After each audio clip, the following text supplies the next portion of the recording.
할렐루야. 왜 목사가 설교를 끝나면 박수는 안 쳐요? 찬양을 하고 끝나면 찬양되는 박수를 쳐주더만요.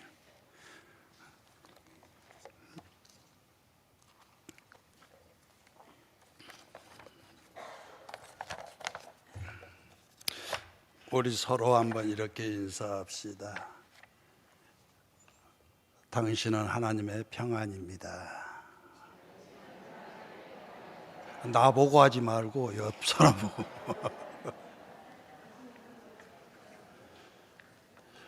왜 우리가 평안인가 하는 것을 오늘 말씀을 통해서 함께 은혜 받기를 바랍니다. 이 평안을 보면은 사전에 화목하고 평온함 이렇게 쓰여 있습니다. 그렇다면 화목은 또 무엇인가? 서로 뜻이 맞고 정다움이라 이렇게 기록하고 있습니다. 평온이라고 하는 것은 조용하고 편안하다 이런 의미입니다. 평안은 걱정이나 탈이 없는 것 또는 무사히 잘 있음이라는 뜻으로서 안녕, 아무 탈 없이 평안함 이런 뜻과 거의 유사합니다. 그래서 합평케 하는 자라고 하면은 우선 우리가 언뜻 생각하기를 그렇게 마음에 듭니다. 남들과 사이좋게 지내는 것을 생각하게 되어집니다. 그게 평안이다 이렇게 생각이 듭니다.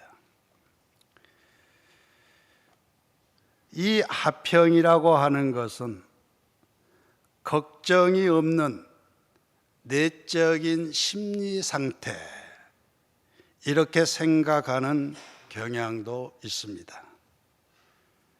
그러나 이 평안이나 화평은 다 똑같은 단어입니다. 헬라어로는 에이레네 그렇게 쓰여지죠. 히브리어로는 살롬 이렇게 나옵니다.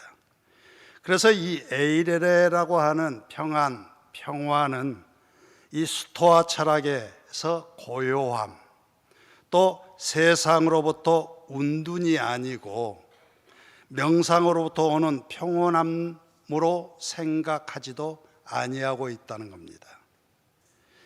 마카리오스의 사전적 정의가 염려, 걱정으로부터 자유인데 이 에이레네 또한 걱정이 없는 상태로 본다면 의미가 중첩이 되어집니다. 그런데 성경에서 평안은 세상에서 말하는 이러한 평안을 두고 평안이라고 하고 있는가? 이러한 것을 평화라고 쓰고 있는가 하는 것입니다. 우리가 요한복음 14장 27절에 있는 말씀을 보면 예수님께서 이런 말씀을 하십니다. 평안을 너희에게 끼치노니 곧 나의 평안을 너희에게 주노라.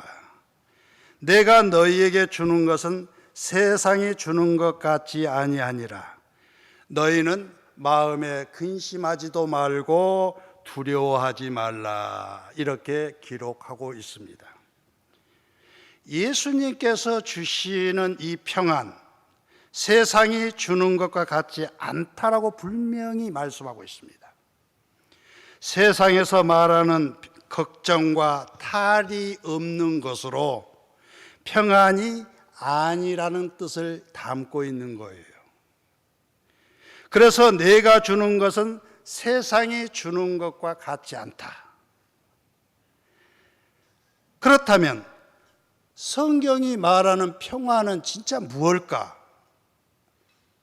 왜 그러느냐? 이 평안을 담아내야 오늘 봉독해 드리는 본문 말씀의 마지막에 하나님의 아들이라 일컬음을 받을 것이다 라고 하는 것이 나오기 때문에 그렇습니다. 그래서 이 평안은 에이레네 포이오스라는 단어에서 온 단어인데 형용사로는 존재의 개념을 뜻하고 있다는 겁니다. 즉 에이렌에 더하기 포이에오라고 하는 두 단어가 합성되어 있는 단어입니다. 그러니까 히브리어에서는 살롬이라는 표현을 썼다고 그랬죠. 그러니까 히브리어에서의 살롬과 헬라어에서의 에이렌은 똑같은 단어의 의미를 가지고 있습니다. 그리고 이 포이오라고 하는 단어는 아사라는 단어, 히브리어에서 조금 죄송합니다. 히브리어에서 아사라는 단어에서 옵니다. 즉 살롬이 아사된 자, 그 말이에요. 그러니까 살롬이 성취되어진 자, 살롬이 이루어진 자를 아사라고 표현을 하는 겁니다. 그러니까 살롬이 성취된 자라는 것은 살롬이 된 자이다, 그런 얘기예요. 그냥 평안을 우리가 평안하라 그런 얘기 아니라 네가 평안이 되어져야만 된다는 것이고 네가 평화가 되어져야 된다는 거예요. 다시 말 존재의 개념으로 설명을 하고 있다, 그런 얘기입니다. 그렇기 때문에 살롬을 이해하는 것이 대단히 우리에게 있어서의 중요합니다. 평안에 대한 알기 유함은. 그래서 이 살롬은 평화, 복지, 번영, 그런 뜻을 담고 있는 겁니다. 자, 살롬은 평화라는 뜻이 가장 강하게 바로 짙은 냄새를 풍깁니다. 화평을 거꾸로 하면은 평화인데 전쟁, 갈등이 없이 평온한 상태를 뜻합니다. 이 에이렌에는 화평, 평강, 평안, 평화 등으로 번역되어 있는데 이들의 공통점이라고 하는 것은 평자가 공통적으로 들어가 있다는 말입니다. 자, 평이라는 말은 무슨 말입니까? 물 위에 뜬 물풀의 모양을 본뜬 글자라고 합니다. 수면이 고르고 평평하다는 뜻이에요. 평평하다, 굴곡이 없다 하는 것이죠. 고요하다. 그래서 에이렌의 가장 기본적인 개념은 평화의 상태, 즉 전쟁이 없는 상태임을 볼 수 있는데 전쟁이 없기 때문에 풍랑이 사라지고 물결이 잔잔하다는 겁니다. 성경에서 가장 중요한 전쟁의 개념은 하나님과의 전쟁을 창세기 14장에서 말씀을 합니다. 그런데 이러한 하나님과의 전쟁이 없는 상태가 에이레네라 하는 말을 평안이라는 말의 의미다 하는 것입니다. 자, 우리는 평안하기를 원합니다. 즉, 네 존재가 평안의 존재로 존재되기를 원합니다. 그래야만 하나님의 아들이라고 일컬음을 받게 된다는 것이지요. 그러기 위해서는 가장 중요한 것은 어디에 있느냐? 우리의 내적인 존재성에 있다는 거예요. 자, 불안과 전쟁이라고 하는 것은 하나가 되면 이루어집니까? 안 이루어집니까? 하나는 불안을 낳습니까? 안 낳습니까?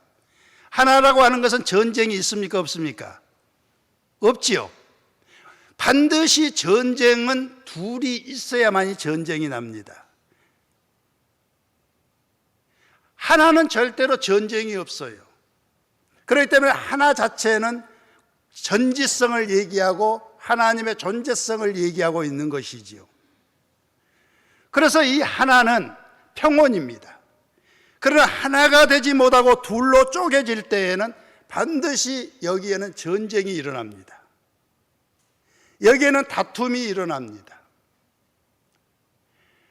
왜 인간에게 다툼과 평화가 질서가 깨어집니까? 에덴 동산에서 무엇을 먹었기 때문이에요? 무엇을 먹었어요?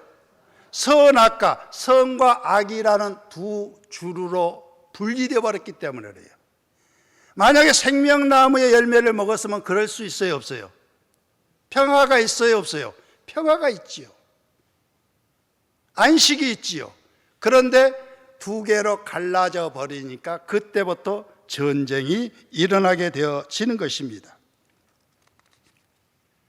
그래서 예수 그리스도의 십자가라고 하는 것은 둘로 막힌 담을, 둘로 막혀 있는 담을 헐으셨다고 그러잖아요. 헐어서서 둘이 어떻게 만들어졌어요? 하나가 되게 했다 그 말이에요. 그것은 하나님과 나와의 관계 속에서의 하나로 성취되어짐을 얘기하고 있고, 두 번째로는 내 안에서 하나됨을 얘기해주고 있는 겁니다. 내 안에서 둘로 나누어져 있는 삶은 끊임없이 서로 간의 경쟁 의식 속에서 살지만은, 둘이 하나가 되어져서 자기 십자가를 지고 있는 삶은 자기 안에 분쟁이 없어진다는 거예요. 그러면 내 안에 분쟁이 없어진다는 것은 내 이웃과의 분쟁이 있다는 건가 없다는 겁니까? 있다는 거예요, 없다는 거예요? 절대 있을 수 없는 거예요.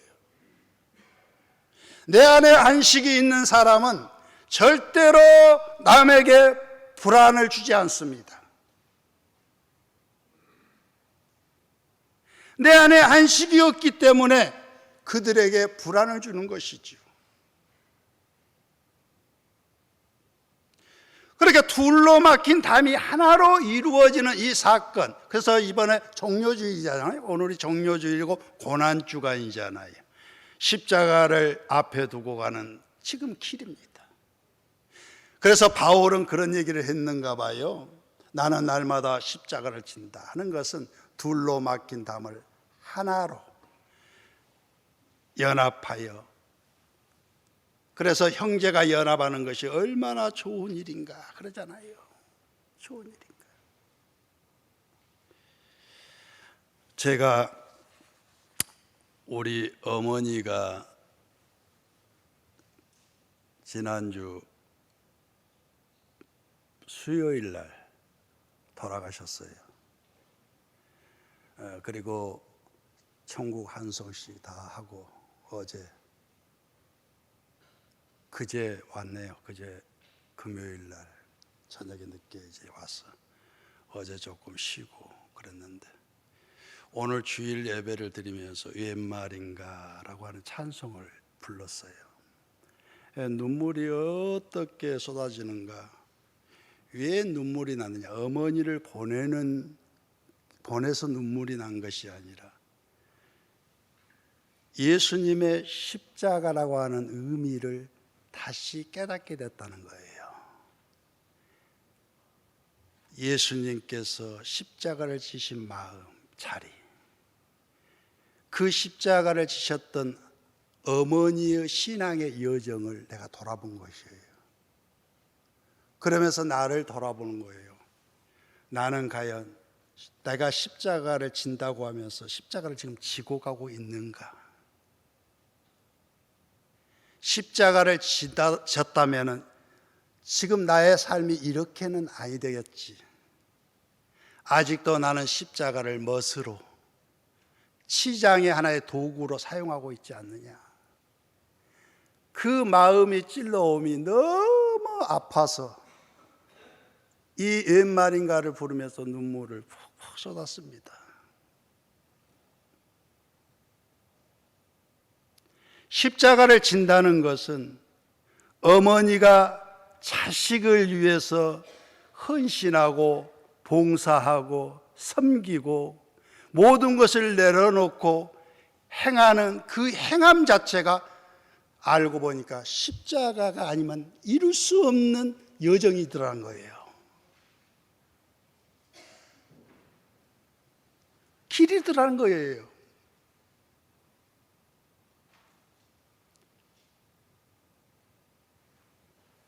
그래서 다시 한번 돌이키는 시간을 가졌습니다. 두 마음이 한 마음 된다는 것이 그렇게 어렵구나. 십자가가 아니면 아니 되는 일이었구나. 그래서 예수님은 그 십자가를 져셨고 너희보다 십자가를 지라고 하셨구나.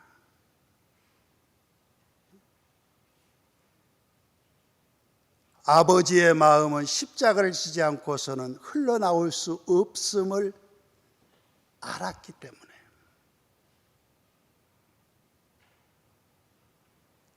그래서 교인들에게 그런 얘기를 했어요. 죄송합니다. 내가 이제까지 십자가를 진다고 했지만 십자가를 진 것이 아니라 유선적이었습니다. 잘못했습니다. 용서하여 주세요. 다시는 이러한 행위를 내가 하지 않겠습니다. 기도해 주십시오.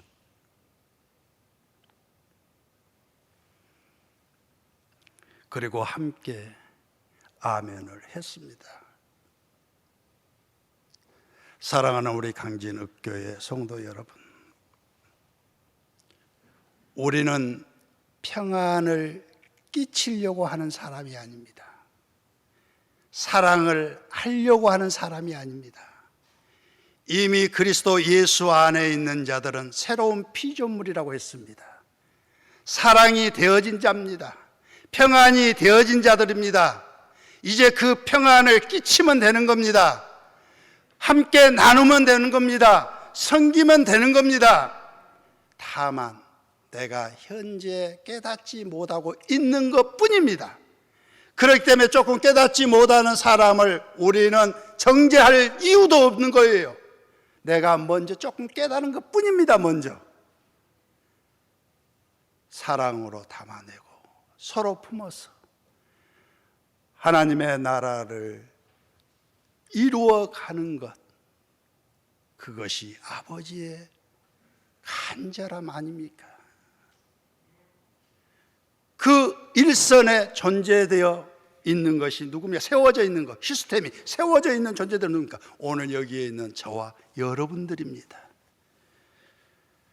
오늘 공동회의를 앞두고 우리 강진읍교회가 이러한 평안과 사랑과 섬김의 자리로 함께 하나 되어서 정말로 아버지가 원하는 귀한 열매를 맺어가는 풍성함이 가득한 그러한 우리 강진읍교회가 되시기를 바랍니다. 내 마음대로가 아닙니다. 아버지의 마음입니다. 그래서 너희 머리는 이제 누구의 머리라고 그래요? 그리스도 예수의 머리라고 그러잖아요. 이게 내 머리가 아니에요. 그리스도 예수의 머리예요. 그래서 그리스도의 의미를 부여하잖아요. 여러분들 예수 그리스도, 왜 예수님 그러면 될 것인데 예수 그리스도 그런 줄 아세요? 왜 예수 그리스도 그래요? 저는 짧은 지식이지만은 예수라고 하는 분은 뭘로 오신 분을 예수라고 그랬어요? 뭘로 오신 분을 예수라고 그랬어요? 육신으로 오신 분을 예수라고 그랬지요. 그리고 영으로 다시 아버지 앞에 부탁해서 다시 오신 분이 누구예요? 그리스도지요. 그분이 어디에 돌아요? 예수는 밖에 있어요? 내 안에 들어올 수 있어요? 예수는 육신으로 오신 분이기 때문에 내 안으로 들어올 수 있어요? 없어요? 제한적이네요. 그분이 그래서 가셔야만 된다는 거예요. 그래서 그분이 아버지 앞에 부탁해서 성령을 우리에게 보내는데 그 성령이 누굽니까? 그리스도. 그분이 말씀을 통해서 누구 안으로 임재해요? 우리 안으로 임재하잖아요. 그래서 나와 함께 하시잖아요. 지금 나와 동행하고 있어요. 내 안에서 나를 이끄셔 가시잖아요. 그래서 예수 그리스도라는 말을 로마서 이후부터는 계속 사용하고 있는 거예요.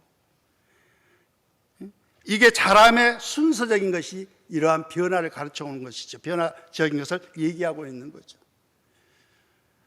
사랑하는 성도 여러분, 나의 주인은 그리스도입니다. 나의 삶의 모든 것을 이끌어 가시는 이도 그리스도입니다. 그분은 나의 주인입니다. 내가 주인 노릇하지 마시기를 바랍니다. 오늘 또 이루어지는 이 모든 일들이 하나님의 질서와 계획 속에서 이루어지는 일들이기 때문에 함께 마음을 같이 해 주시기 바랍니다.